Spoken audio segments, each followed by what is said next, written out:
We've learned a few times that Are we rolling? We are rolling. Yeah. Okay. What do you guys want to talk about?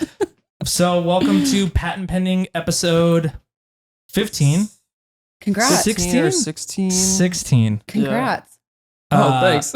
Has it gotten easier? I'm like, now I'm interviewing you guys. It has gotten it easier. Is it 16 or 15? It's 16. Carry 16. The one. I'm going to say, welcome to patent pending episode 16, podcast for creatives. By creatives. And today we have on Megan Fazio. Hello. And thank you. What do you do, Megan Fazio? I own a company called Neon PR Studios. We recently rebranded. We were Neon Public Relations, but Neon PR Studios now, because we're handling an equal, if not more, of an amount of social media accounts as we are PR accounts. And since those two things kind of hold hands, we're Neon PR Studios. Nice. Very cool. I like that you use that term, like holding hands, like it's like a meshing. Totally. Right. I mean, PR has evolved a lot over the last, even 5 years, I'd say. But we've just been handling social media for such a long time. I mean, that we've hired you for numerous things for our clients, for photos and everything. But these days it's like a direct connection to connect with your audience is through your own social media channels. So now everyone in the office knows their way around a camera, and we video edit and cut and produce all of our own stuff for our clients. So PR and social media keeps us super busy. I feel like that has to be the just natural evolution of your company and just your demand. Like, you don't have time for every single shoot or every single thing to find somebody, a photographer or videographer. It's like, that's exactly what happened. Like, we were first handling a few social media accounts, and then imagine all of the PR accounts that we had that just didn't want to take the time to go look and try to outsource a social media firm. And there wasn't really a whole lot of people handling it, 6 years ago. So I'm like, why would I outsource it if we can just take it internally and handle it ourselves? And so basically every single account that we've ever done PR for has also hired us for social media at this point. So just consistently growing. We were just talking to Kaylee, and she's social media coordinator for the UFC. Bring that. Oh, yeah. And one of her way down there. What? I think we're good. There you go. Okay. Up, down, side to side. Yeah. So one of her things that she needs to have a background in photo and video, so she can wear all the hats, and you don't have to rely on anybody else. So that's funny that you are gravitating towards the same concept as they are. Yeah. I mean, there wasn't really just a point for us to be outsourcing it. And again, that's what we were finding ourselves is we would either contact Sean, or there's some other people in town, as far as if we had an event that we needed a photographer at, and we were doing it so often. And then you guys were getting more and more booked that we're we already know our way around a camera. The one thing that we will outsource, because correct me if I'm wrong, because I don't really know, took photography class for years in high school and college and everything. So I have a very basic understanding of it. And obviously that's grown using it in the real world. But I think that nightlife photography is a totally different beast, and I want nothing to do with it. So we outsource that stuff. I mean, to me, I think it's so much more complex than just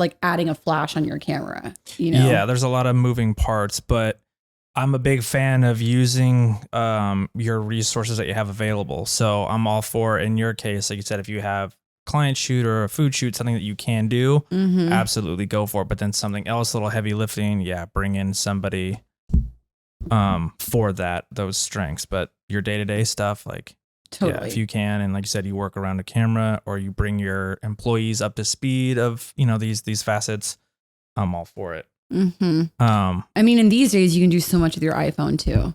Oh, absolutely. We shoot on Sony, and I know actually Chelsea from my team loves shooting on her Nikon, but I know she's Nikon girl. I've always been a Sony girl, but yeah, it's these days, especially when we're filming at Carver Steak, that's one of our clients in Resorts World. When we're doing kitchen content, it's so more unobtrusive to have your iPhone and the way that it captures the footage. Because we've compared it. I'm sure you guys have seen those videos on YouTube where people put the side by sides. Yeah. And it's insane that sometimes the iPhone, especially as far as background is concerned with natural lighting, will capture better than these complex cameras these days. Yeah, there's definitely pros and cons to both situations. Yeah, I think you're able to manipulate more, obviously, with the camera and like make it look more, moody or artistic or whatever you're wanting it to look like, for sure, and like background, foreground. But yeah, for like kitchen content and just quick, easy stuff for like reels that we have to turn around in like a matter of hours. Yeah, we just use our iPhone. Yeah, I got hired to do a gig one time for MGM, and they wanted reels content. And at first, I was starting to shoot it on my camera, and like after like 20 minutes, they were like, you can just do it on your phone. Like, we're good with that. And wow. Oh, I was like, lifesaver. I was like, thank God. Because like everything I was doing, like the photo technical part of my brain was like, oh, I don't have to worry about focus. I don't have to worry about it. It's like, just film on your phone. And so it was like a huge. But do you feel like less professional? I felt like, I don't know the term. Like, I just felt like weird because I'm like in the kitchen and I'm like moving it. You know what I mean? I'm like, I feel so like. It feels a little amateur. Yeah. But that's why I feel like especially if you're showing up for like a paid client gig, you have to have your like camera slung around your shoulder or whatever, just so you're like, I can use this if I wanted to, but I just am using my iPhone because it's just easier. It was easier. And like I said, I was with the client directly, so they were cool with it. And just, but the other part of my brain was like looking at myself like, fuck you doing this phone, weird. Dude. Yeah. But I mean, it's pretty easy to compartmentalize it when you're getting paid either way. You're like, hey, if that's what they want it lasted about 5 minutes, and I was like, fuck, this is so easier and so much fun. Like, but I think that's the other thing that people are paying us, you, me for, is like our eye. Mm-hmm. You know what I mean? Because like I've shown my friends how to use like, different settings, like even like the 0.5 on like Apple that people don't know that exists on your phone. Oh, the wider and then like, lens. right, the wide angle. And then I'll like show them how to do certain things and then see their content even after they have that knowledge, and it just doesn't look great. And so I think that's the other thing that like a lot of creative people underestimate themselves on, is that like they're paying for your artful eye. Yeah. Is the other part of it. You know what I mean? Your experience and just your taste. Like, yeah, especially in your case, it's like, I'm going to lean on you for this. You're going to go, that exactly. Don't say that. Yeah. Or sometimes when like you get creative edits or something, you're like, why don't you just do this yourself? Yeah. You know what I mean? Like the client, I'm like, what? I'm just confused why you have so many edits. But yeah. So let's go back a little bit. How did you get started in PR? And I know you are a Texan. Mm-hmm. Yeehaw. So how did let's go back a bit. How did you get to Vegas, and kind of backstory a little bit? This will be fun. We like fun. Yeah, fun. Like fun. It'll be interesting for some people who might listen. We'll see. So I went to school for PR. I went to University of Houston, and it was a super metropolitan campus. So what that means is that there was like not a lot of Greek life. It wasn't like a standard college that people go to. Like everyone came to school dressed in their work clothes because they were going to work at like law firms afterwards. So everyone already had their internships. And that was like very standard in Houston, like at University of Houston in particular. And so I was a cheerleader at U of H for a whole semester. And then my dad was like, I'm not paying for you to like cheerlead and go to school. You can pick one or the other. So I quit cheer. And then I got, I had 3 internships under my belt before I graduated. And they were all at PR firms. And one of them was at the American Heart Association. That was like where it was, there's nonprofit PR, there's hospitality PR, there's like big firms, micro firms. And so I worked at all of those, but where I got the most experience was working under just one person. And she was like the director of communications and me. And we did everything for the entire like American Heart Association chapter, I guess, for Houston. And so then when I got a job at the PR firm that I was interning for when I was in Houston, and then after working there for 2 years total, I went and had a meeting with my boss who became my mentor. Right. And she already knew, like she kept like pushing the meeting back because she knew I was going to quit. You know what I mean? She knew you were going to leave her. Can't quit if we can't talk. Exactly. That's exactly what she did. So she sat down and she's like, you're leaving. And I'm like, yes, I am. And she's like, where are you going? And she was really nervous. And I'm like, I'm moving to Vegas. She's like, oh, I can't compete with that. I thought you were going to another firm in Houston. And so I left and then I worked. So in that office, there was 5 of us Mm-hmm. and we were like literally in a room this big. That was like our office. And so we like all the desks were kind of facing the wall. So if we needed something, we kind of just like leaned back in our chairs. We're like, hey, you know, we're all like very accessible to one another. And when I moved to Vegas, I started working for a PR firm that was the largest PR firm in Nevada at the time. And so I went from working with like 5 people in a room to like 45 people. Oh, huge and it was leap. just such a culture shock and I hated it. Really? Oh my God, I Too hated many people, or it was so weird. It was like, I felt like I was in high school all over again. Okay. Like there's different teams of like 5 or 6 people, which is kind of the point, right? I basically was just working in a segmented version of that in Houston. But we weren't allowed to like cross contaminate like and talk to each other. And so that is, I'm going to be like super real about what happened. I tell like a few different versions of this story, but like on the record, this is what happened. One of our accounts came to me while my superior was like out on vacation. And he said, you know, you're doing a great job, because what happens when you meet with PR firms is there's like 6 people that are in a room. And then after you leave, there's only 1 person that works in your account. That's just how it goes. Okay. So it looks like you show up and you're like, oh, we're all hands on deck. We're all going to be doing this work. But then when you leave, it's like there's only 1 person that's like assigned to your account. So it's kind of like a trick, which I didn't love. Reminds me of like Entourage when they'd have the meetings with like the actors and stuff. Yeah. Sorry. Yeah. So I didn't watch that show. I didn't have anything on that Entourage. I could tell. Sorry. I'm like, I didn't watch that show. I'm actually just now watching Game of Thrones, which is a whole nother topic I've never seen. I'm on season like 2 right now. Okay. Bookmark it. We can dive into that later. We'll come back. And so that client reached out to me because I was the only person working on the account. And he said, hey, we really want to sign for another 6 months. I don't know anything about client retention or contracts or anything like that. So I went to the vice president of this company that I worked at, because my boss is on vacation, because I didn't want to bother her on vacation. That was 100% like the only reason I didn't reach out to my boss. Yeah. And so this vice president says, I really think you should take ownership of this. You're the one that got the business. I'll teach you how to do the new business, you know, contract. And so I did it. And then when my boss came back from vacation, she was super threatened by it, which is like absolutely ridiculous. Because it's like just getting her more business. It's like that money's not going to me. You know what I mean? Right. So she got threatened. And then like from that point on, like made my life a living hell. And so I quit, and then I got a severance because there were some other things that were like unsavory that were happening in that company that I was privy to. And I think the owner was like very terrified that I might like tell people about that. Something may happen. So I got a severance, and like the HR person at the time was like, you have to be like walking me to my car with all my box of things. Like this, it was like the quintessential, like I got fired / quit. And what happened was I sat down in like the owner of the company's office, and he's like, this isn't working out, is it?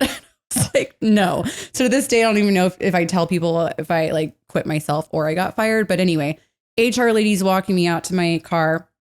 She's like, you have to tell me what happened. I've worked here for 11 years and he's never given anyone a severance. And I was like, I'm not at liberty to discuss those details. I was like 23 years old. I had no idea what I was talking about. And so I took the severance and I started my own company. No shit. Yeah. That's fucking awesome. And now I beat them out on accounts like on the regular. Like I could name like 5. Thank you. So dude, like that was basically like this one person being a total bitch was like the best thing that ever happened to me. Right. So basically, can I call it hush money? Totally. Okay. I mean, I would definitely say that's what it was. I'm sure for like legality purposes, I could probably get in trouble for that, but I don't really care. Yeah. So I wanted to ask, so you went from a 5-person team to a 45-person team. How big is your team currently? My team is 5 people right now, and I don't ever want to be over 8 because there's several. I mean, that's kind of the premise, right? Like I've worked across all these different like agencies, and I just feel like what's most effective is when you have that small team touch, and when you can kind of like act as an extension of a company's current team. And also like as a business owner, it's like if I have more than, 6 to 8 people, I don't know what the hell's going on with any of the accounts. And I'm a control freak, very type A personality. I have to know what's happening everywhere. So I think for some people, like success means you have a company with 50 people. And that means that you're successful. And for me, like, I'm just not concerned about that at all. Do you have a go-to strategy to keep your team morale going? Like, do you guys do outings? Do you guys hang out outside of work? Do you guys do stuff during work? It's hard to say that. I feel like the morale was like, I built my business downtown, and which is like great because you're able to walk to coffee shops. If you need a brain break, you can like walk across the street. There's bars down the street after work. And so after work, of course. Yeah, after work. I mean, I encourage it too. I have liquor like in the office that's available for whoever wants it whenever they want it. No one really does that. And that's because with PR, we're out at events like so often that it's like, I guess the morale is kind of like it's like after we are done with like check-in for events and the client situated, the red carpet's complete, the event's wrapped, and then we're able to like have a cocktail. And that's the morale. Okay. We're like, we did it. And so like when people do like team building and they're going out and stuff, like none of us want to do that. We just want to go home and sleep. Right. Well, the job is the team building. You guys, it's like you sink or swim. Did it go good? It went good. And then you're like, all right, that was built well. Exactly. Okay, and then the other thing too, that I guess, and this is from, I just started doing like employee reviews, which I feel like I should have been doing for a long time. Okay. But it's mostly for me to make sure that like everyone's happy because I don't want to have a lot of turnover and we really don't. My VP's been with me this will be her 6th year. Chelsea, right? Chelsea, yeah, she's been with me for a long time. And so the other thing that we do is I started noticing that also as creatives, like I don't go to sleep until like 1 or 2 o'clock in the morning. Right. Like I feel like when I get ideas, it's like at like 11 o'clock at night, you got to just let that roll.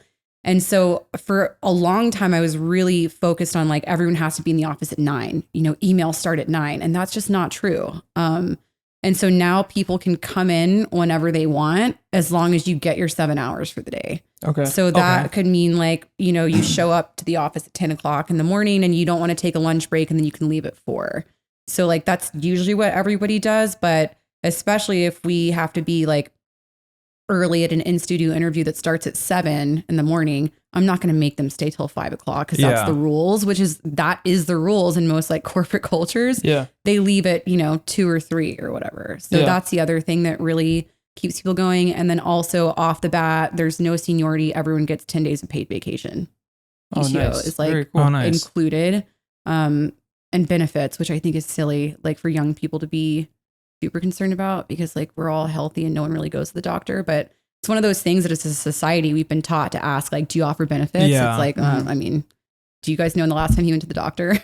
I don't. Oh yeah. Actually, we were just talking to Kaylee. Liver yeah, we were actually just talking about Kaylee and mental health and how her job at the UFC, she can get mental health coverage there. That's cool. And then I have to go to the doctor every 3 months to get my liver checked up on because I have a sensitive liver. So maybe for some people it's important. I mean, I just feel like none of my girls have any pre-existing medical conditions or anything. It's just one of those things where it's like their parents told them to ask their boss if there's like benefits, that are included. And I'm like, yes, we do offer them. And even though y'all aren't going to use them, I'm happy to pay for it because that's important to your parents. For sure, yeah. Right. It's mostly their parents being like, get the hell off my like health coverage. I'm an adult, yeah. Exactly. Yeah.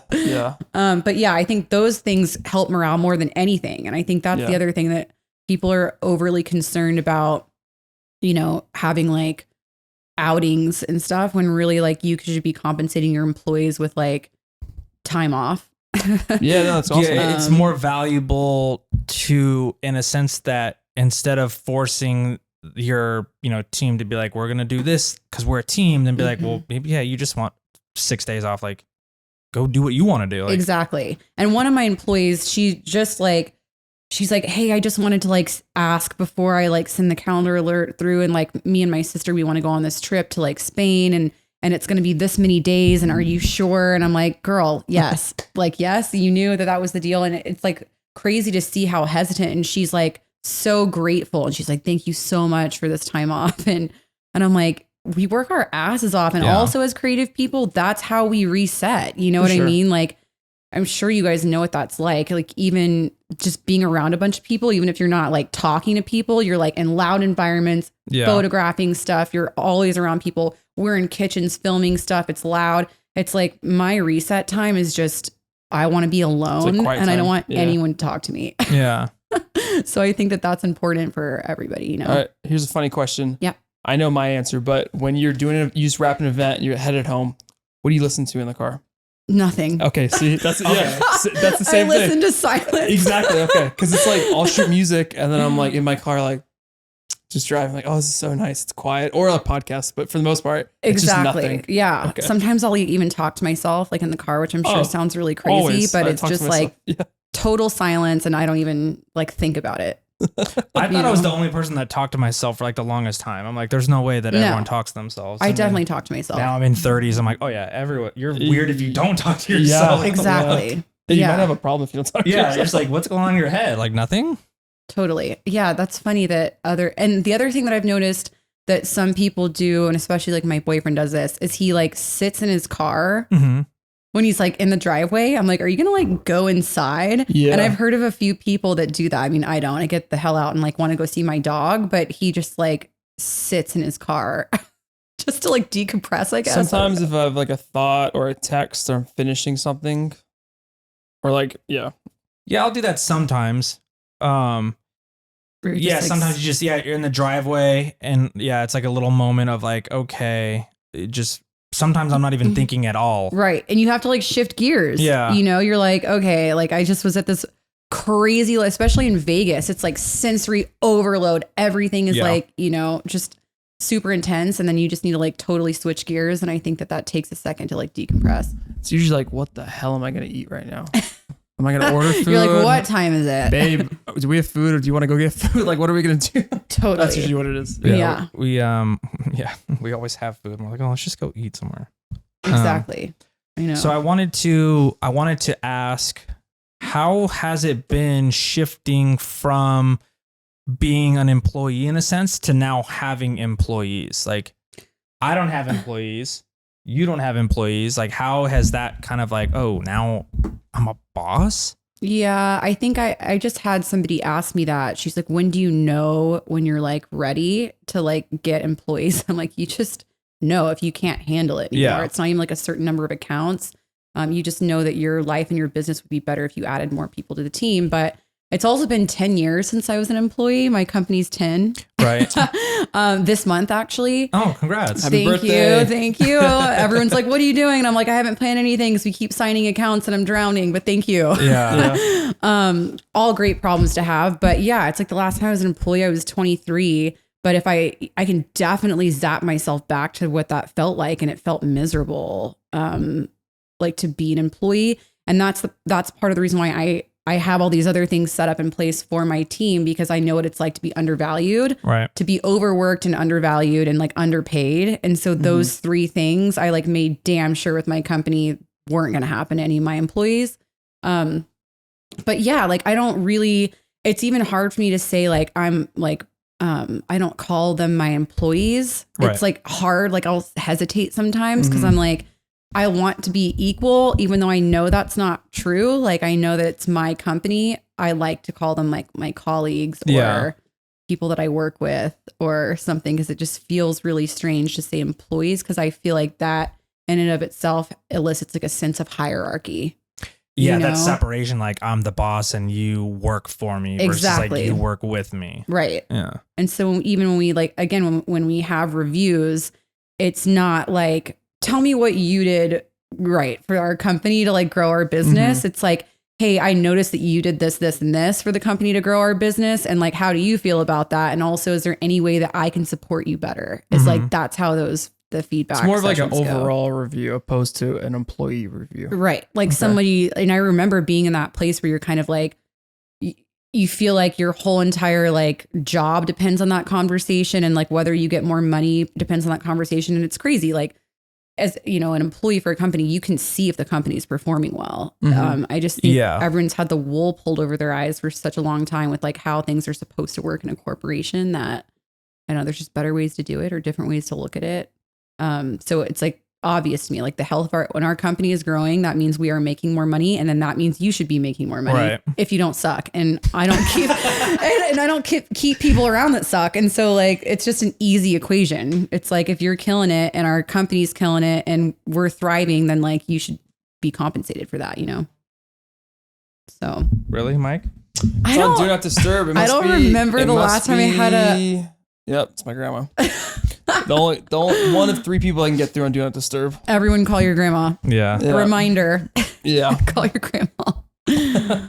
I just told somebody about that feature on the iPhone and they didn't know about it. I just did it literally a week ago. Yeah. Because I'll text him or, it shows you like they're silent or whatever. And I'm like, I need that. I need people to just like. Such a good feature. And it's like, there are accounts that we handle the crisis PR for where that client has to be able to get through to me at any time, at any point, always. Is that the bat phone? The bat line? Exactly. But it's really that do not disturb feature because then I'll just put it on for everybody else. And those 3 clients are the only ones that can get in touch with me. Yeah. It's super crucial. And then being able to differentiate between like me time or family time and then like work time. Yeah. Well, I've realized since I've been doing it for a week now is Vet over here. There's so much time for introspection. You guys should check out this feature.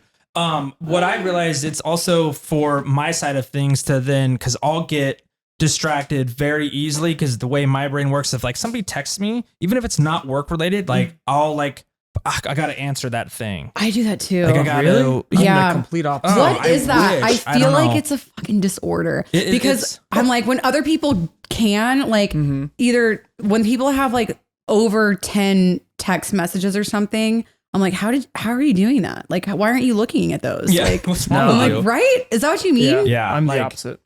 So how like, many unread messages do you have right now? So right now, not a lot, but I go through them like every couple days.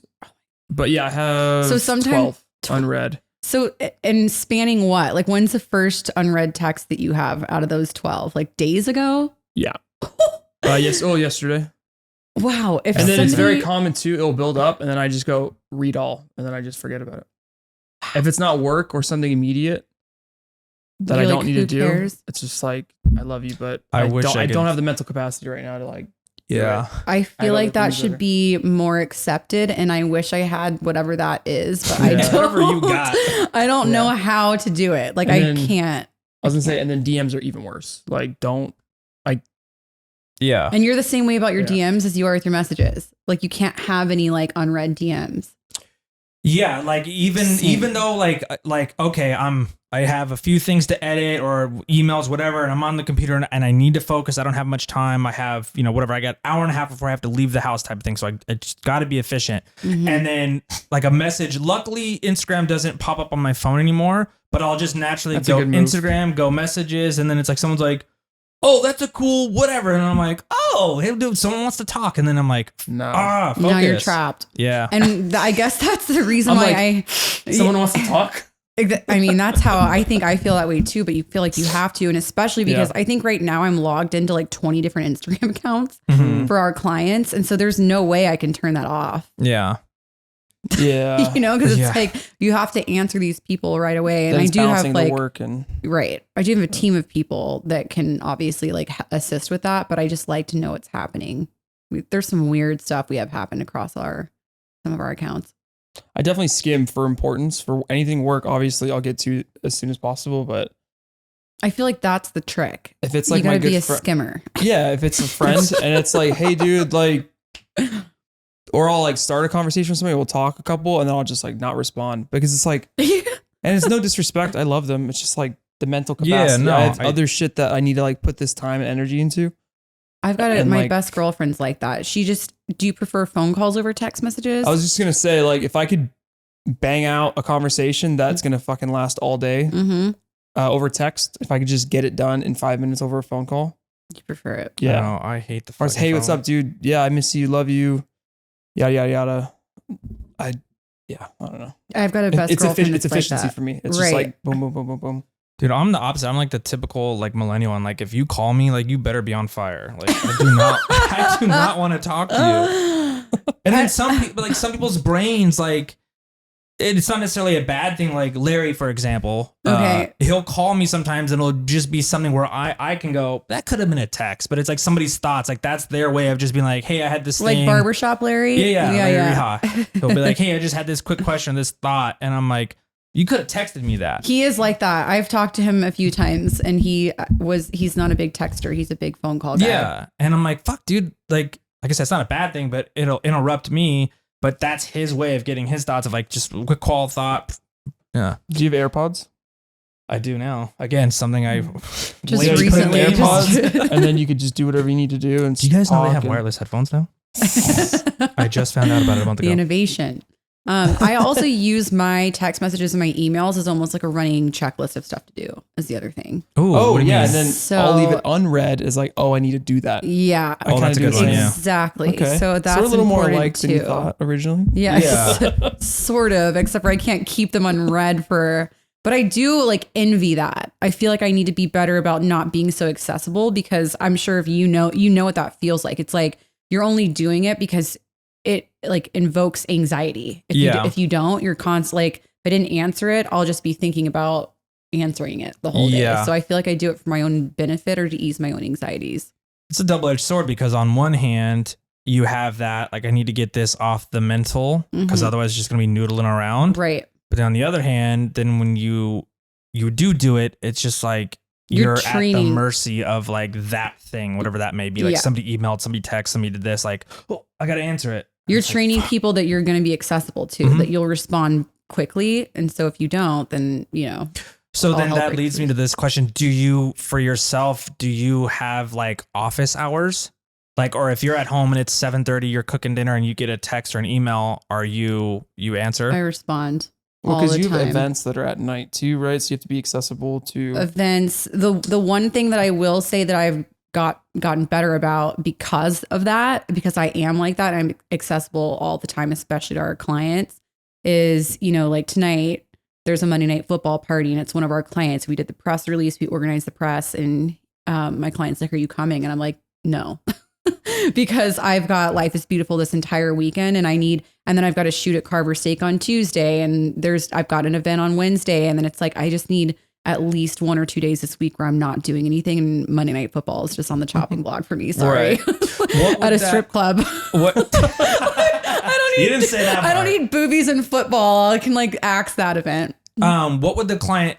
Was the client just genuine, like inviting, like, hey, are you coming, or is it like work related where you would be doing? No, an he was just expectation. asking if I was going. Oh, okay, so Yeah. it's fine that you decline because like it's like Maybe, but it's that anxiety in my head where I'm like, oh my God, now he thinks that I'm like not involved. And I'm like, I got to give myself a break. I'm like at weekly meetings with them. It's like I'm, at the pool club or wherever, at least once a week. So it's like, you just have to figure out when you can give yourself a break. Mhm. And then as far as like keeping my office hours, I need to get better about that too, but mostly I'm in the office from 9 to 5 every single day.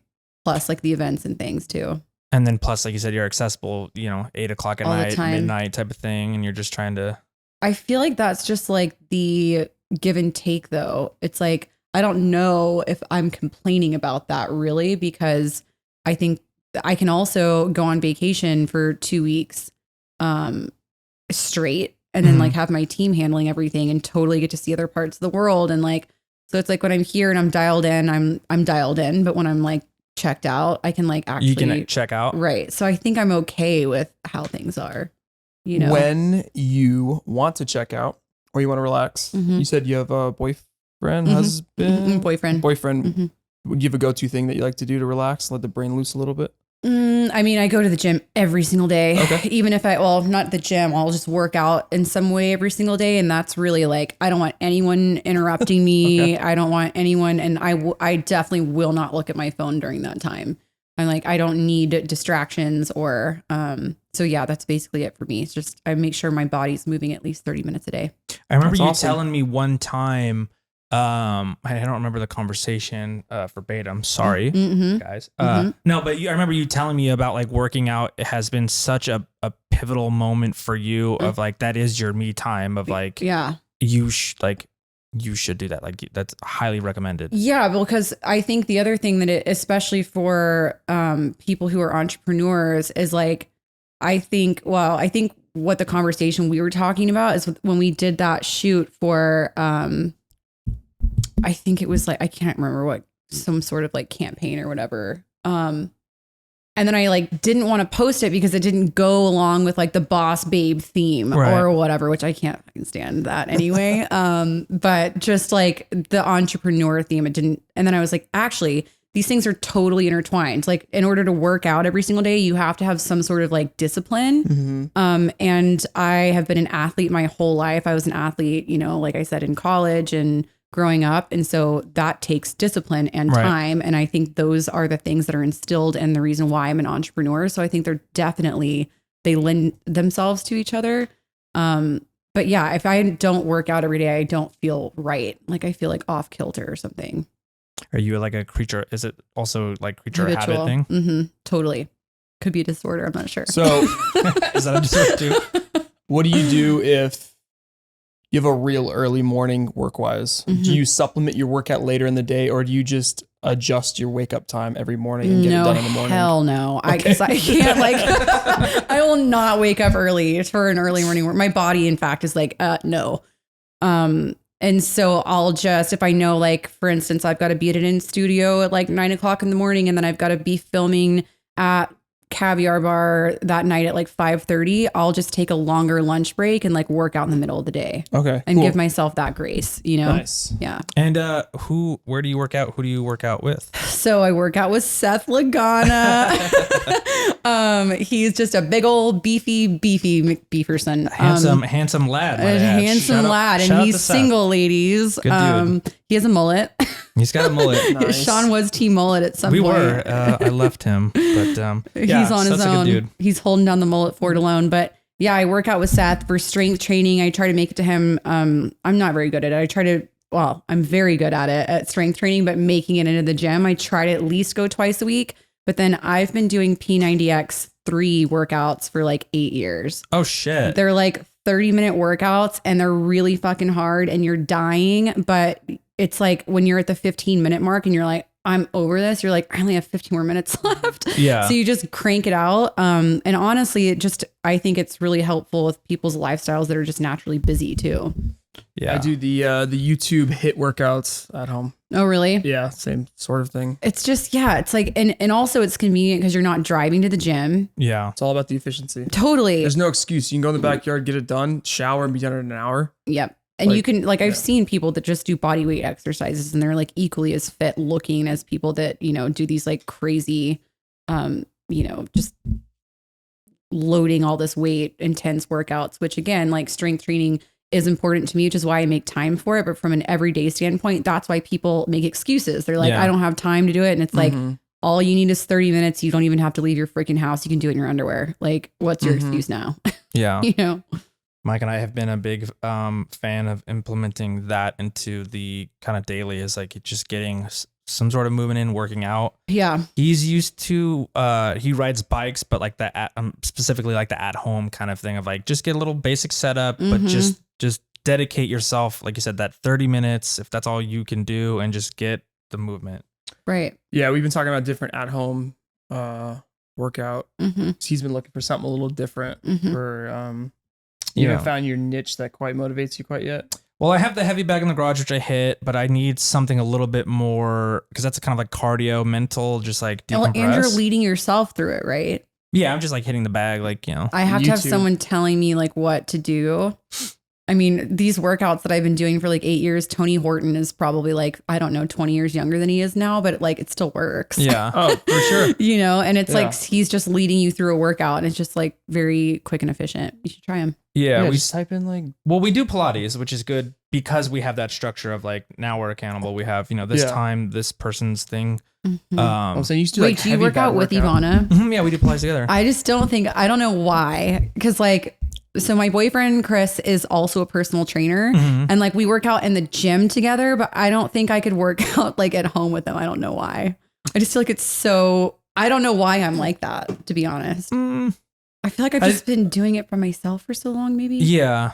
You don't want to be hung up. You're like, do you feel like more efficiently just getting it done by yourself? I think so. Yeah, what's the, okay. Or also like, you feel kind of silly. Like if he says his name is Chris? Yeah. If Chris is like, hey, honey, like, let's work out. Are you like, no, I want to do my own thing? Or like, what is... It's probably also because he's able to come up with the exercises and lead us through it. You know, that's why. So maybe I'm relying on that. Whereas like if he's doing workouts that I do, like sometimes you just look, those P90X workouts are intense. So you just look stupid. sometimes. I mean, I'm sure I look stupid at Pilates, especially because like I'm the only dude I didn't even think I've about ever that. seen there. But I mean, I go both ways because Crystal and I will work out together, but it's just hard because our schedules are different. Mm-hmm. So, you know, I do enjoy working out with her because I can push her to be like, hey, let's go get it done. And she's like, yeah, you're right. And then we'll get it done. Me, I have a little bit more of a looser schedule than she does. Mm-hmm.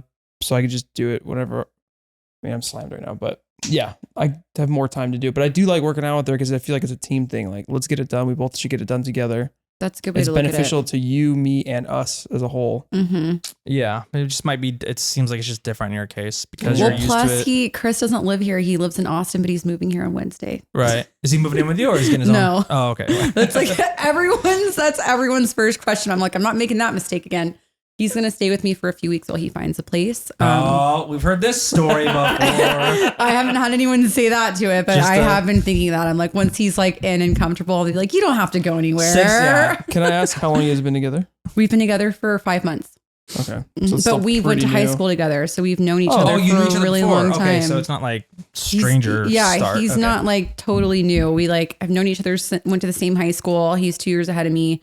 And then we, hooked up a few times in college. Right. So it was like one of those. And then we reconnected again recently.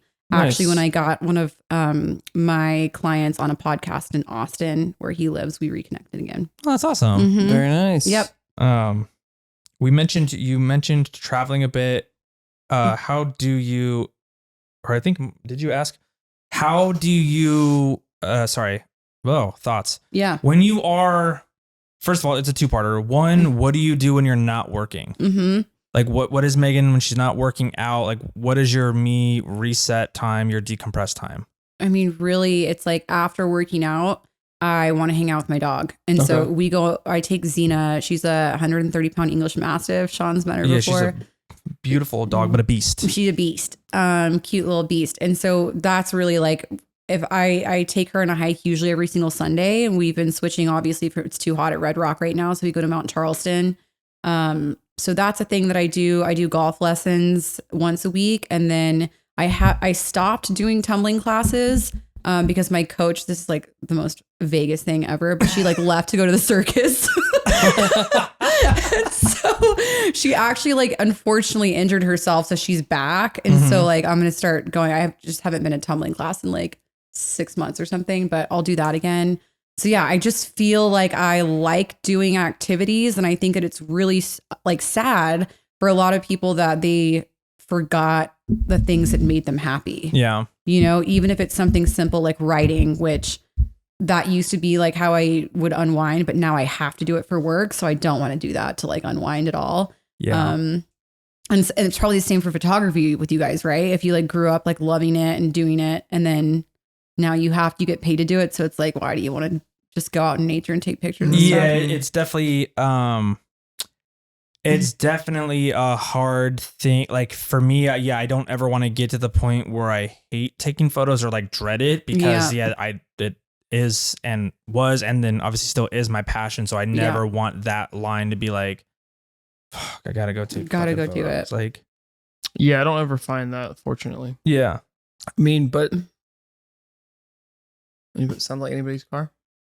No, we're good. Stop. All right. I definitely don't have as much time to go do it on my free time, which is an issue. But I definitely still love it.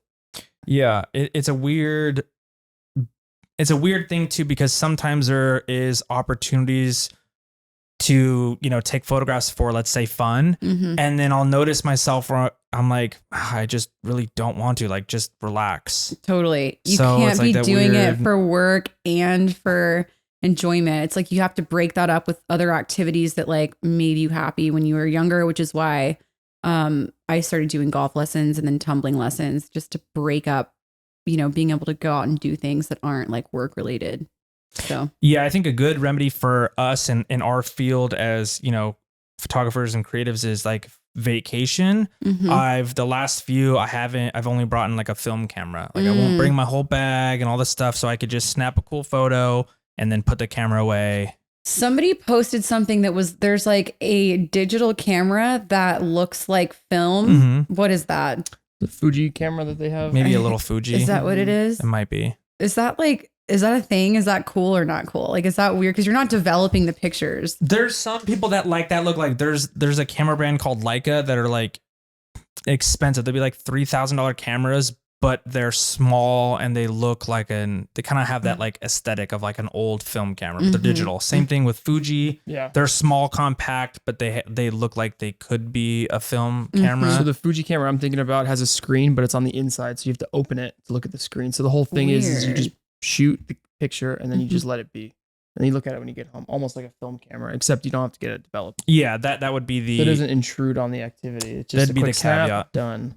Is that millennial trend still happening where people are buying film cameras? Remember, like no one could find any for a long Still time going. because it's Still like going. it's still film happening. is still fucking expensive. Wow. Yeah, fucking influencers ruined it. No. Yeah, it just became like trends, right? Supply and demand. So like film is insane right now.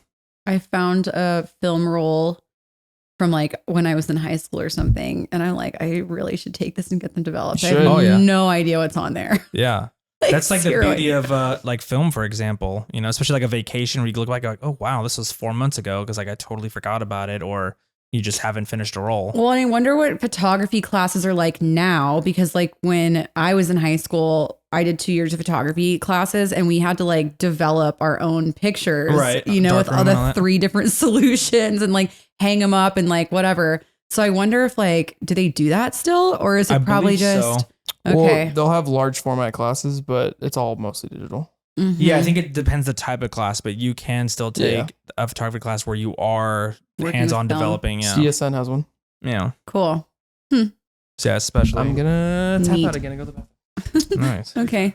See ya. Whatever, dude. Unprofessional, you know what I mean?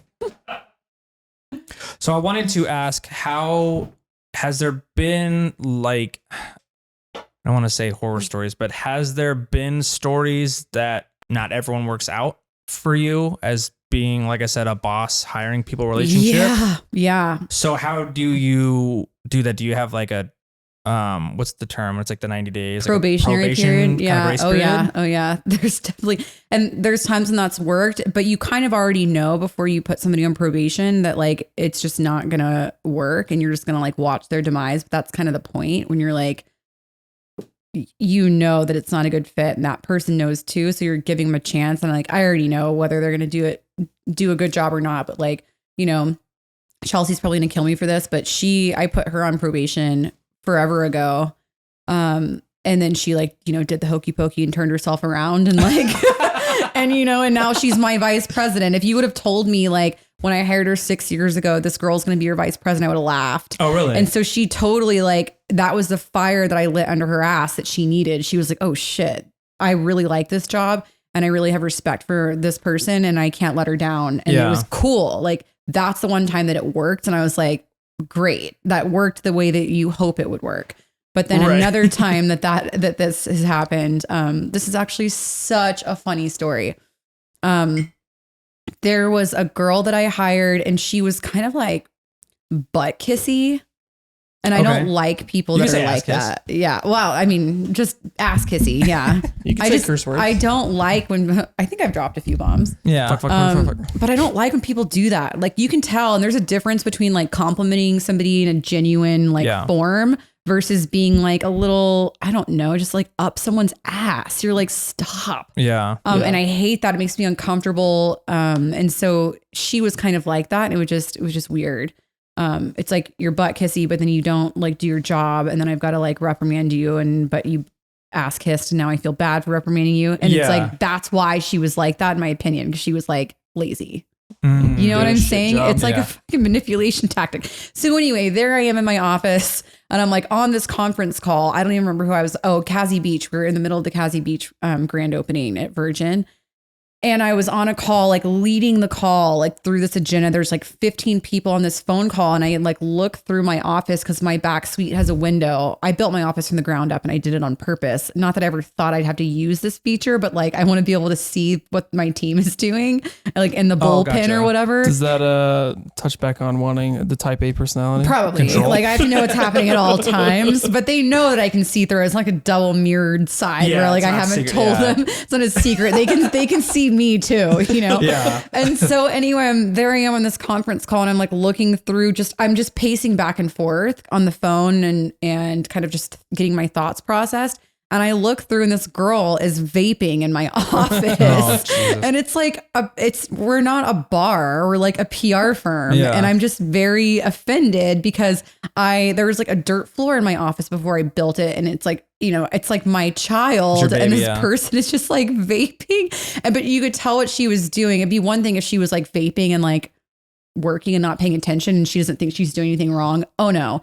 She vaped and blew it into her shirt and was like looking around to like see if anyone saw her. Just step outside. And I'm exactly. And the worst part is her desk was the closest to the door. So I'm like, you are actually lazy, just like I thought. You like butt kiss and you're lazy, so I don't get mad at you. Anyway, so I'm watching her do this. So Chelsea's like in the bathroom, right? Put the call on mute. Chelsea comes out, I'm like, get in here. Like pull Chelsea in and we're both like watching behind the screen, this girl just ripping her vape and like blowing into her shirt. And I'm like, and Chelsea's like, are you fucking kidding me? And I was like, what do we do? And so I developed a game plan. I really wanted to run out there and be like, just shit canner out. Totally. Yeah. Like the disrespect is just like outrageous. But instead I was like, let me think about this. And so I put her on probation and the probationary terms were 90 days unless she proves otherwise that like within 30 days, she totally understands. And what I did was I took her off salary and put her on hourly, which like actually wasn't that huge of a difference in her pay. And I said, you know, this is like Nevada state employment. So you don't have to accept the terms of this condition, but like, that's what's happening. Like that's what's up. You don't really have an option. Yeah. And then she came back and said that she didn't want to do it. And I'm like, cool, and get out. So if she denied him, then it's like, okay, so then basically like. Now you can't collect unemployment. Thank you. Oh, okay. Because you left, state, right? you know, exactly. Yeah. But if it's like, and that's kind of where it gets tricky because if you fire somebody, they can collect unemployment, but she left on her own terms after not accepting those new work conditions. So, but yeah, I've had it's like a mixed bag. Like I've told some people that story and they're like, it's just vape. Yeah. And I'm like, but it's just your office. So it's just your office, your rules. But also it's like integrity, right? Because you're like watching someone do something that they know is wrong and not allowed. So it's like, if you're going to do that when you think I'm not looking, what the hell else are you going to do when I'm not looking? I'm not actually looking. That was what it was about for me. I was it's very mature of you to like sit back, think about it and come up with a good game plan opposed to just like my first thought is just like open the door and throw something at him. Like, what the fuck? What's wrong with you, stupid? Yeah. Like, what are you doing? Right. Like throw a notepad at like tap on the glass like she's an animal or something. But here's the thing though, if you were to try to like say, if you were to try to no, I'm going to kill you after this phone call. Once I'm done. Anyway. But the argument against it is like, well, if it's just vape, right? Well, it's like, well, here's the thing though. If it wasn't a big deal, then you wouldn't be blowing it into your shirt. You would just blow it. Like you said, you're just typing, oh shit, oops, or just step outside. But the fact that you know I'm trying to hide it. Right. I'm doing something wrong. Or maybe, No. I'm like, no. And so that was the day that this girl got canned. And so it's just like the next day was like very funny in the office. I mean, it probably wasn't funny. People were probably like, what the hell happened? She was just like gone the next day, you know? Oh, we killed her. She's dead. Right. Everyone came in and I was like, you might notice that like so-and-so's not at her desk today. Let me provide a little bit of color on what that looks like. And I'm like, everyone knows that like you can't smoke in here, right? And everyone's like, what? And I'm like, that's all. Yeah. No, say no more. Moving on. So yeah, I don't even know what the question was, but that's how I answered it. That was a great conversation. That's all that matters.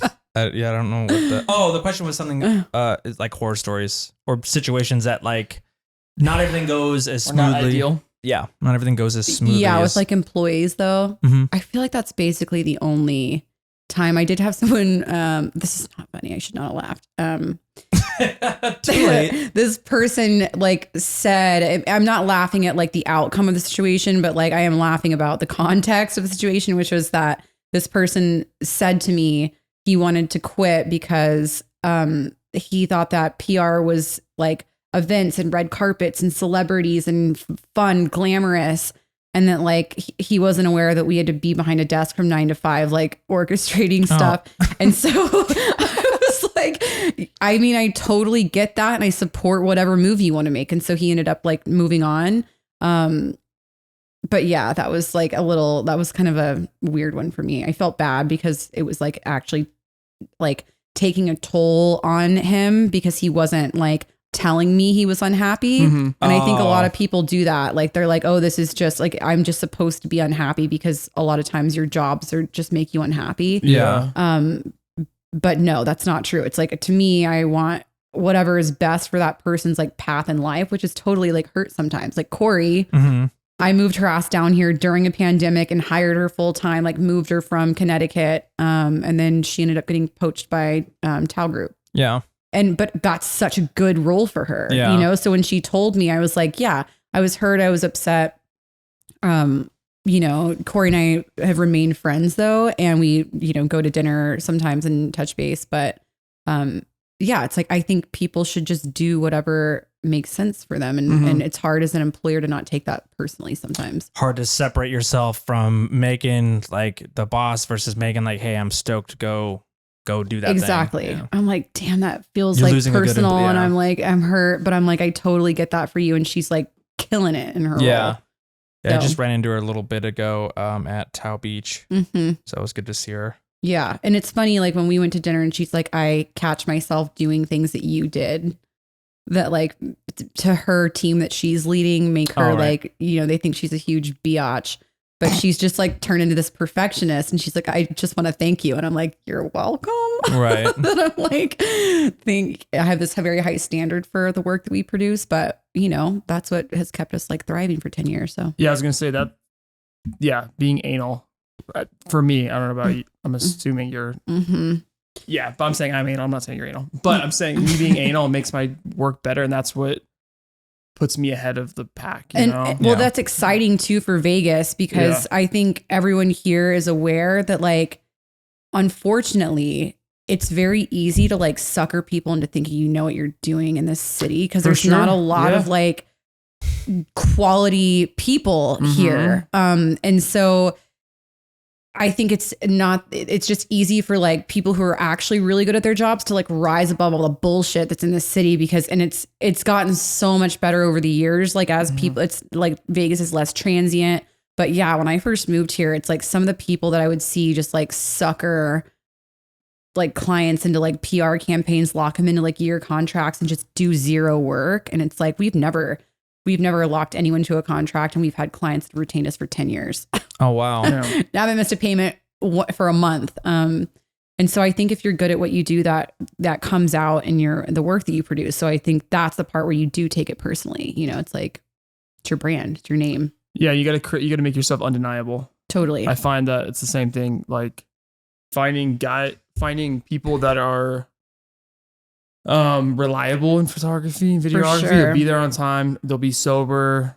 They'll put out good work. Oh damn! I didn't even think about that. Yeah, and it's a bummer, but it is like I never look at it that way, but it's nice to look at it that way now. That it is easier for us to strive farther because we check all those boxes and we're very reliable. Yeah. But I get bummed out. It's like, fuck, dude, I can't like especially when I'm busy, Sean's busy, some of my close friends are busy. It's like, I want this client to get like a good person, but it's like, there's nobody else that I fucking can wholeheartedly rely on. Right. There's accounts that like, I know I have to remain the lead on that account at all times without exception. And that's just how it goes. Like there's just some work that you can't really pass off, even if you do have a team. Not that I don't trust those people, but those clients are hiring like Megan Fazio, not Neon PR Studios. Right. And that's just an unfortunate reality. And like, as you guys grow or as you're like passing off work to other people to do for you, like it's just a huge risk you have to take Cause like the client could come back and be like, what the fuck is this? What the fuck? Yeah. And why didn't you shoot this? Yeah. You know? So that can be a stressful balance. But again, once you find quality people and you can just like lean on them, you got to like really take care of them. And that's what I've learned over the years. Yeah, because it's a little different for us. Because like if I hand something off, I'm like wholeheartedly handing it off. It's just like, hey, You're like, I'm not involved. I'm already booked, but Yeah. here's a friend that I trust. Yeah, you So know it's a who little different. tried to do that. I shouldn't say try because he did. Is Eric Kapik. You guys know Eric? Yeah, I know Eric. Okay. No, I used to work for him. Okay. Yeah. Because I feel like, but I don't work with him anymore. And Eric and I are friends and like everything's great. But what I found is when I have tried to pitch him and like Eric Kapik group, I think is what it's called, to other people. And like, I'm friends with Natalie. So I feel comfortable like saying this out loud because she's aware. What's that? I said, Natalie's the homie. She's I love fucking Natalie. awesome. But when I've tried to pitch them, if Eric doesn't come back from Hawaii, like the client's like, no. Yeah. And so, but it, you know, he's got a team of really great people that are doing good things, but some clients are just unwilling to even listen to it. So what you're saying, like when I pass it off, that usually is like the way that it works for most people. Well, I've heard that same thing, in general with teams that like they'll hire, somebody and then it's a toss up of who they get. Yeah. And I think that's why like people like Sean and I strive even farther, because somebody calls Mike or somebody calls Sean, like you're getting Mike every single time. Right. Or you're getting Sean every single I time. mean, as a PR firm, I can say that I prefer that because there's like somebody in town that I won't say that I've hired. Who do you call? You call Mike. Mike have an issue. Mike, what? You know, and you address it exactly. It's not. Yeah, there's no. So middleman. I was trying to like get one of another photographer that I use pretty regularly, like this gig, and then they were like, "No, we want to use this other person." And then the other person ended up like subcontracting the person I was trying to get. So then he ended up showing up for the job anyway. Mm-hmm. And I was like, this is the most like Inception, like weird fucking. Yeah. Anyway. It's like going around the block to see the neighbor. It's like, I just could have saved you so many steps. Plus I was like, I totally fought to like get you here. And like you got here anyway because that person just contracted you. So. No, I get it. It's an interesting space like for creative work all around. Yeah. I think, that's what I'm trying to do. It's just like really hone in on like, it's me and only me. And it's, I don't know. That's the work my you personal produce. identity, my creative identity. Mm-hmm. Yep. Yeah. Because Ivana will bring that up too. I'll let you get your mic. Ivana will bring that up too. She'll be like, you know, eventually are you going to hire like an editor to help with things? And like part of me was like, I'm not going to be that busy. Well, right now I am that busy, but I just feel like it's not just passing off somebody to edit for you. It's still like you have to vet them, right? You have to find someone available. You have to find, because now I'm gonna have to pay them, right? Like there's so much more problems where I'm like, feel like that's too many steps. One solution is creating more problems. Yes. Yeah. Right. So create a solution, but then I'm also Creating that's four time. problems. 5 steps to get to that one solution. So Did you deal with any of those growing pains when you first started hiring employees? Yeah. Yep. I mean, I guess my first like actual employee, I was telling Sean while you were in the bathroom that like she's my VP now. Mm-hmm. And so, but yeah, like I think I was like, I put her on probation at one point. And if you would have like told me she was going to be my vice president one day, if you would have said that 6 years ago, I would have laughed. So like, I think she really helped me grow together. But yeah, we've been through a few employees where it's like, and you kind of, now you just know, and when you're going through the interview process, like it's just not going to work. Like you can just read people super easily, and not that like they're not going to fit somewhere else, but you just know it's not going to be the vibe for what and you they're need. not going to incorporate. And so unfortunately, one of the thing that's like the worst growing pain about that is sometimes you will not hire somebody for long periods of time because you can't meet anyone that's going to gel. And so it's like, that part sucks. You're like, well, now I'm not going to say no to these accounts that I really want. I've definitely said no if we can't handle things.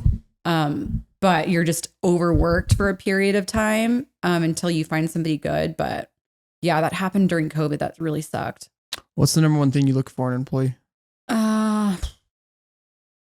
Number one thing. Like what's a deal breaker? Like this box needs to be checked. I feel like it's definitely being self-motivated because I don't like breathing down people's necks. I don't like when people do that to me.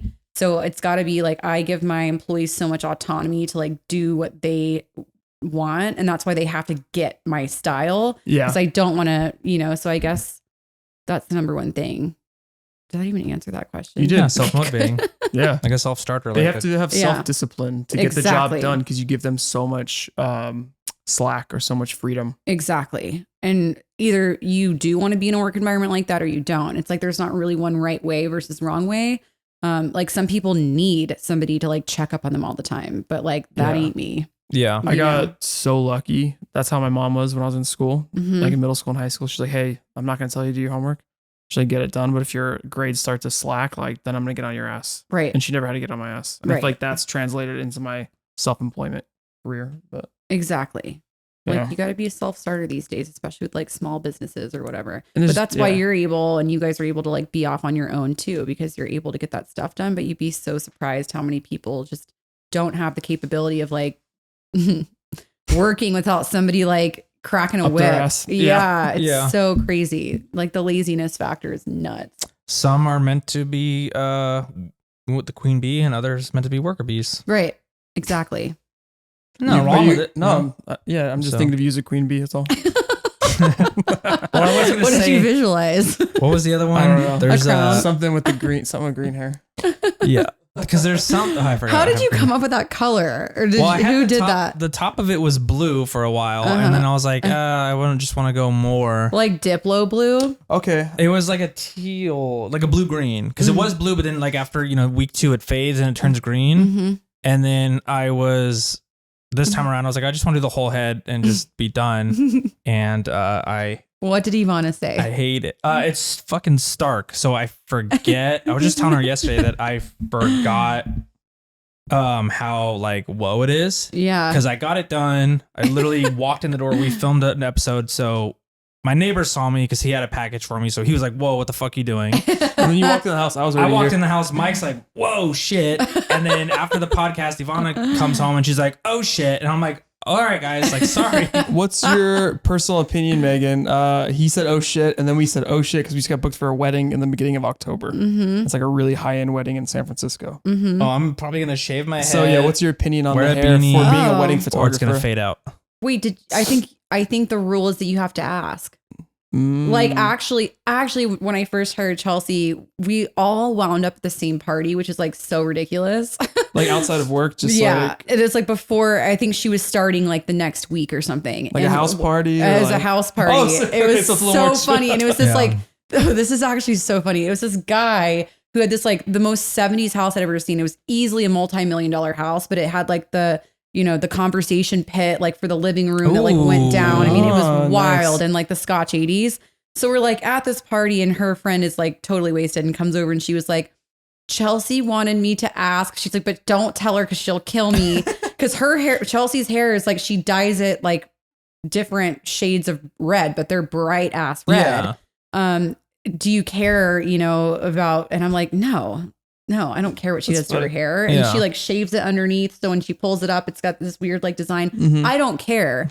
But I guess if it was somebody's wedding, I mean, to me, it's like if you're hiring a photographer and you know that they're creative, they're going to express that in all sorts of ways.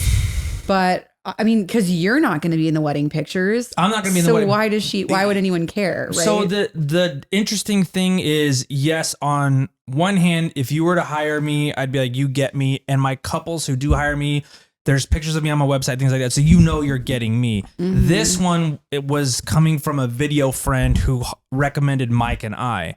So in this case, it's not necessarily, I can't sit there and go, well, you're hiring me. When I show up, you get what you get. Like, that's not the case because they didn't hire me directly. It was like I said, spoken from another friend. So won't that fade by October? Like I said, if it's going to fade, if it doesn't fade, worst case, I shave my head or something, but I'm not showing up with, I also have my cousin's wedding that I'm attending the day before. That's so fucked up. I'm not doing. If you're in the wedding party, you're not allowed to show with some green ass hair. I'm just a guest. But both of those situations, like, I'm not showing up to a family member's wedding with green hair, and then I'm also not shooting a wedding with green hair. It's cool that you're aware about that. I've always wondered if I saw somebody with like a green head at a wedding, I'd be like, wonder what the thought process was behind that. Yeah, this one was not thought out in the whole process of like wedding family. You could also just dye your hair, by the way. Yeah. Like Ivana could just do it in like the Just buzz it. Yeah, but I'm not. Trust me. I'm not. Try buzzing and see how it looks. I'm not showing up to anyone's wedding with fucking bright green hair. Good. What a good man. Is there any gear that you would recommend that makes your job easier? Gear? Yeah, like so each episode we like to recommend, something that makes your life a little easier in your job specific field. Doesn't need to be a physical gear. It could also be like a technique or some sort of or like a daily planner or like just something that like makes your life easier on a day-to-day basis.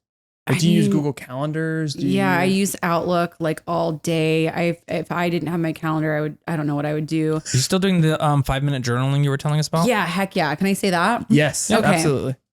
So, and actually this is the coolest story ever. The same person that like left and was like, I didn't know PR was like this. And it was like causing all this like mental anguish, which I felt very bad about that part of it. When I first discovered the 5-minute journal, and there's an app that you can have. So what I did was like, I removed Instagram from like the 4 or 5 apps you can keep on the bottom, just removed it and replaced it with a 5-minute journal app. But it prompts you and it says there's like every morning it gives you like a good quote. And then it's like, you have to list 3 things that you're grateful for and then 3 things that you're going to do to make the day a good day. So it's you're already waking up and you're like, okay. Yeah. So you list out those 3 things. It's super fast. It takes, again, 5 minutes. 5 minutes. Wow. Catchy name. It's in the name. I should definitely be a spokesperson for them. And then you can set it on an alarm. So it'll like prompt you when you wake up. And then also before you go to sleep, because I'm a horrible sleeper, it'll say what are 3 things that like happened today that like made the day great. And then it also makes you upload a photo. And so like, as you're walking around through life during the day, you're like, oh my God, I'm grateful for that thing. Click. And it makes you like start recognizing things that you're grateful for. So when I first found out about that app is when this kid was working for me. And I told all my employees at the time, if you guys download the 5-minute journal, I think it was something like, I'll give you $150 to like Starbucks if you do it every day for like a month. Yeah. Oh, that's cool. Hold them accountable. Right. And so 1 person out of 4 people did it.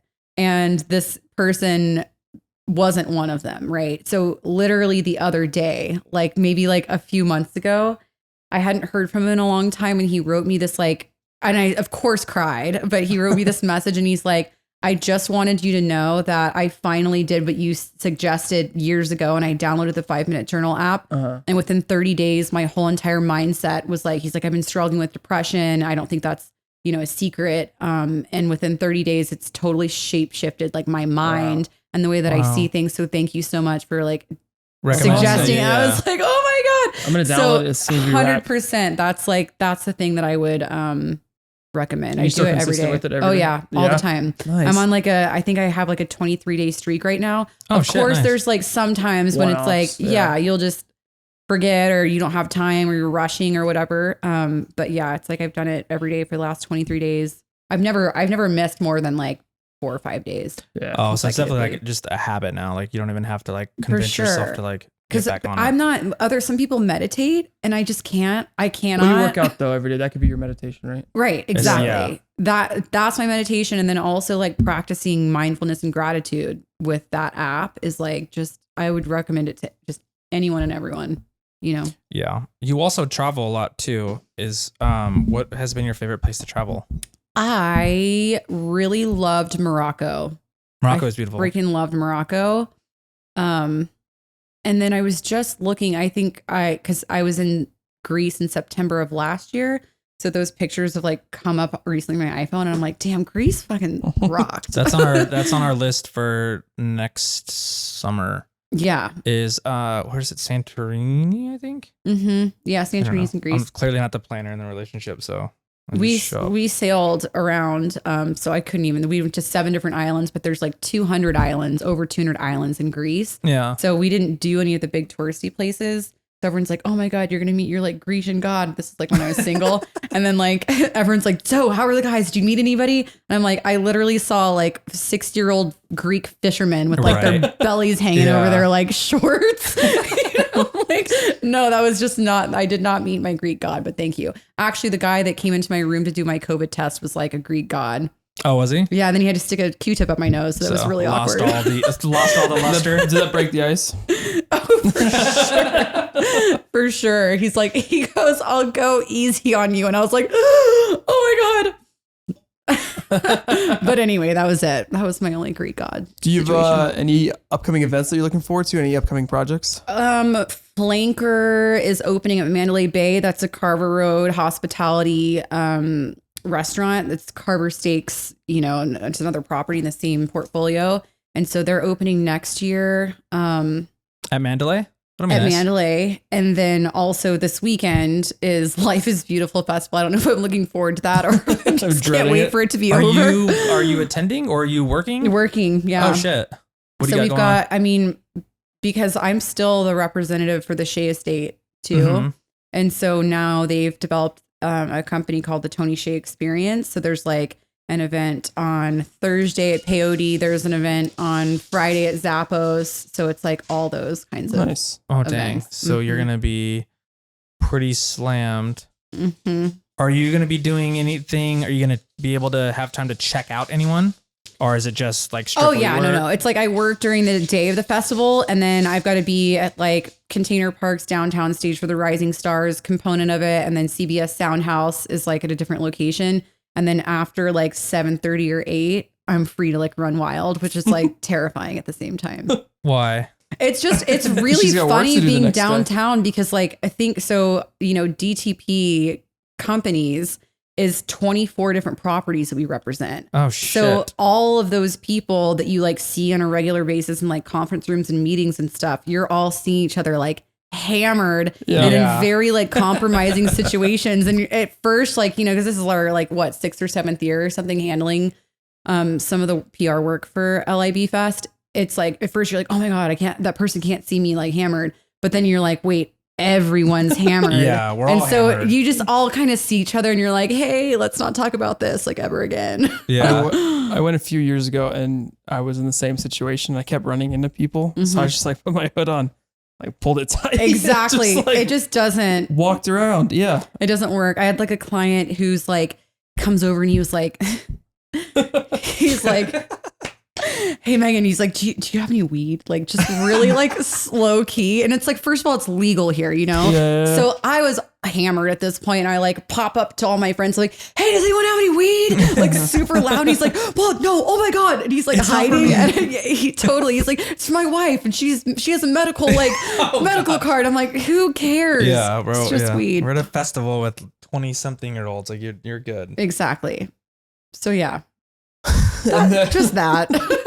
That's all. That's all that's happening this weekend. And then we like to finish off each episode with: would you give any advice to your 18-year-old self? Shit.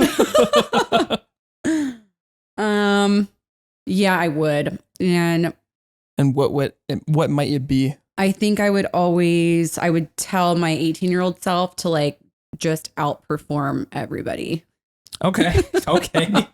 Because what does The Rock say? Be the hardest worker in the room? I think, I haven't heard that, but that is kind of what I mean. It's I think that sometimes not getting a job comes down to dedication. So even before we've signed clients, just to flex a little bit, I'll just set up a total complimentary, I don't know, in studio or article or whatever. And they're oh shit. Yeah. And then I'll sign the account. So it's I don't know, just little things like that. Where you're just constantly outperforming the next person. Don't look at when you're in competition with somebody else. You should be in competition with yourself is what I mean. That's always That's outperform yourself, what you would have done in that situation the year before. I like That's that. Great. That's it doesn't have to be us versus them. It's you versus you. Mm-hmm. Yeah. Well, it also doesn't have to be a flex. It's just, how am I trying to thought and I lost it? It doesn't have to be a flex. It just of going above and beyond. Right. Exactly. Mm-hmm. Just don't stop till the job's done. Basically outperform yourself. I have a question, non-client related. Okay. What is your favorite place to eat on the Strip? Oh my God. My favorite place to eat on the Strip. Can I stop and say hi? Yeah, of course. Of course. I told Sean when I got here, I was I feel like I'm on a movie set because I've seen y'all's house in so many Instagram videos. And I'm I feel like I'm in an Instagram. Yeah. My favorite place to eat on the Strip. The problem with this is that it is a client, and I'm going to sound like I'm saying it because it's just a client. Well, if you genuinely love them, then fuck it. I love Carver Steak. Okay. Like, I love the vibe. I love the food. I love the drinks. I love how it's decorated. Like, I just think Carver Steak is just the shit. And that's at Resorts World, right? That's at Resorts World. We need And to check that out. I tell people that, guys, let me know when you want to go. I did a private party for Gary Payton there. Cool. For NBA Summer League, but it seemed very nice. Yeah. They have the private room with all these like super sick cutlery. Yeah, all yeah. these knives. I've seen very her cool stories, spot. they The do knife that room. Yeah. Yeah. So we had Paris Jackson, like Michael Jackson's daughter, was back there, and like her publicist was so funny because there's a huge machete like that's in the middle of the knife room. I don't know if you saw it, but she got it out. We were taking pictures to like send out in a celebrity recap, and she was like, you know, acting like she was cutting her tongue, and the publicist was like jumping in front of the camera, and I was like, oh my god, who cares? Like, what are people gonna say? She like, Yeah, it's not real. yeah, Inflicting self-harm. exactly. In Las I'm like, Vegas. okay, who cares? With the machete. Publicists are crazy. But yeah, I love Carver Steak. And also, God, I gotta keep going. See, I knew I was gonna do that. Caviar bar. I think a lot of people don't realize that there's more than caviar there, but like every single plate. So Chef Sean Hergat is the executive chef and restaurateur that owns the place, and he's 3-time Michelin starred. Oh shit. He also has a restaurant in New York City called Vestry, but like, I'm not kidding when I say that, like, because Carver Steak, I know what to order. Like, I know what I like, but it doesn't matter if you don't like something. If you order it at Caviar Bar, it's going to be absolutely amazing. And I feel like they're really underrated. And is that in Resorts World as well? Mhm. It It's is, literally it is. right across the way from Carver. Yeah, because I've done some work at 8.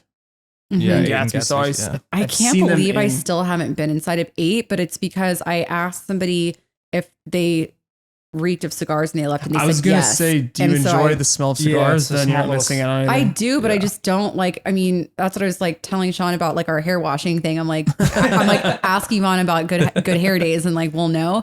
But yeah, I don't want to go in there and like on like day 2 or 3 of my hair wash It's a process and then smell like cigars and have to fucking wash my maple hair. cigar. Yeah. So that's why I didn't go in there, but I've heard it's cool. Yeah, it's cool. If you're a guy that washes your hair like all, you know, every day anyway. Yeah, I'm not too big of a fan of cigars, but Yeah. it's a rat spot though. Mm-hmm. But yeah, I feel like those are like 2 that are on my mind right now. And I do spend a lot of time there, but I've also eaten at a lot of different restaurants, obviously all over Vegas. And I still feel like those are 2 really good contenders. Nice. What about you, Mhm. Sean?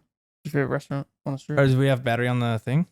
think, yeah, we can do a couple more minutes. I think we'll be okay. Favorite place to eat on the strip? Oh, Well, because that I, was the asked sa- her- I asked Megan on the strip. yeah, that's why I asked you that as well. Keep it fair. Well, hold on. I know there's something. Let me. If you I come like up with a good one, I'm going to be like, oh, I like Carbone. I It's a don't. good I don't one. really like I've only had pasta. it once. Oh, I'm like the worst Italian ever. yeah. Okay. Yeah, Carbone's good. You didn't like it? Man, that chicken parm. Or I think on it's the veal parm. strip. I know. There's. I'm really mad that you asked this question. Yeah, then you don't have an answer for it. And then you didn't have any answer. Because I wasn't expecting a rebuttal. It was about Damn. me. Well, now you have to. So we'll just sit here until the camera dies. Yeah, we're just gonna sit here until I come up with an answer. Because first I'm going. Do you want to phone a friend? Yeah, Oh, you yeah. got one. Favorite place to eat on the strip? Oh, no. Do downtown. Can we make it? We'll broaden it. We What gotta about go Las broad because Vegas? Yeah, I was Same. gonna say, Okay. we're Very going. good. So for those listening, I had to phone in my wife for this, but I'm gonna go with Barry's Steakhouse at Circa Hotel. Yeah. Nice. Barry's is dope. And like the olive tree that's in the middle of that room. It's Yeah, the so whole place freaking is cool. a swanky little number. Yeah.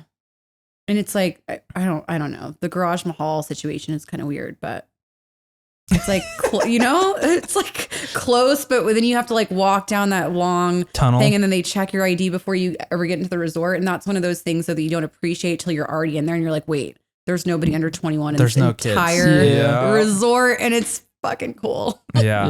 Yeah. Yeah. Those Sweet. are solid. What's yours? Yeah. What's your? Oh, I thing? said I like Carbone. Oh, Oh, yeah, Carbone. yeah, If yeah. I have to do, I haven't been eating out too much lately, so it's kind of my opinion's pretty skewed. Mm-hmm. You know what? I take that back. If I had to pick one, it would be Herbs and Rye.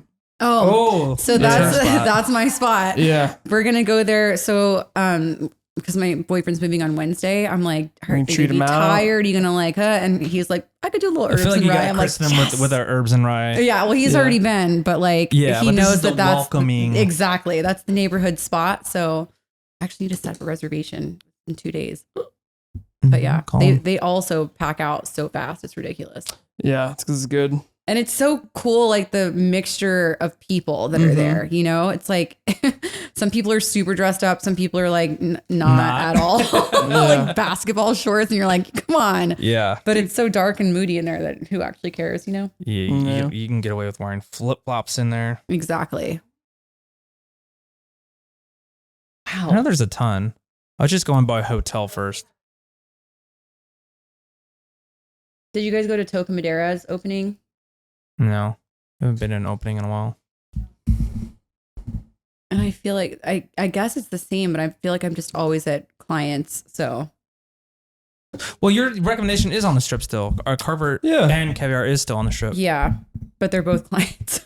They are also both clients. But I feel like I've eaten a lot of places, but I still feel like those just stick out because they're delicious, you know? Yeah. Yeah. Spago's good. For the view, right? Yeah. Right. You want a good restaurant? Go to this place for the view.